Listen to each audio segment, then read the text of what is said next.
We're 5 episodes in. How many lightsabers have we seen so far in the new Ahsoka series? In episode 1, we first see the Dark Jedi apprentice Shin Hati ignite her orange lightsaber, followed by her master, Baylan Skoll, to take over the New Republic ship. Later, we see Ahsoka Tano using her 2 curved hilt lightsabers with white blades, the same ones first seen in the Rebels animated series as well as Season 2 of The Mandalorian.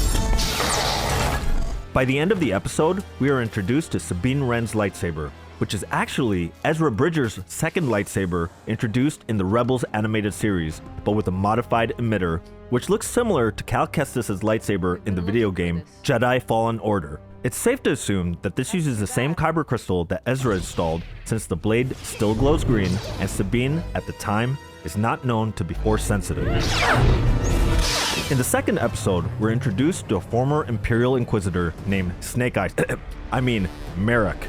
Merrick wields a dual Inquisitor lightsaber complete with 2 red blades, a spinning mechanism, and helicopter boomerang capability.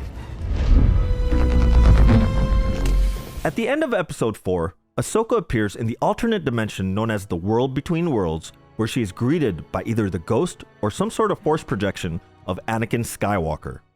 Because of the reflection and the ominous music, some thought he might have Darth Vader's lightsaber on him. But by episode 5, we can clearly see it's the famous Youngling Slayer 3000 in bright blue.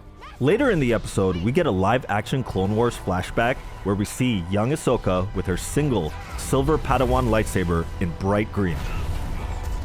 In a later flashback, which takes place during the Siege of Mandalore, we see Ahsoka at the end of the Clone Wars as a teenager, where she wielded the 2 lightsabers gifted to her by Anakin Skywalker. They were similar to the ones she had previously, might even be the same ones but modified.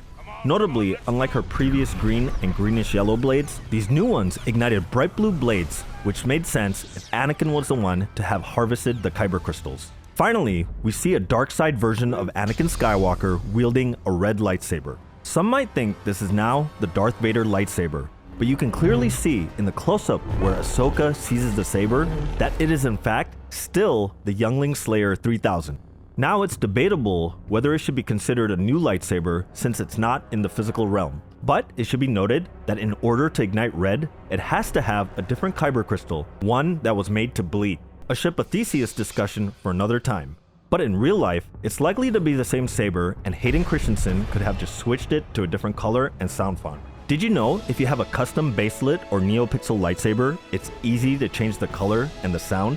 So if you had Anakin's saber, you could easily switch it to red.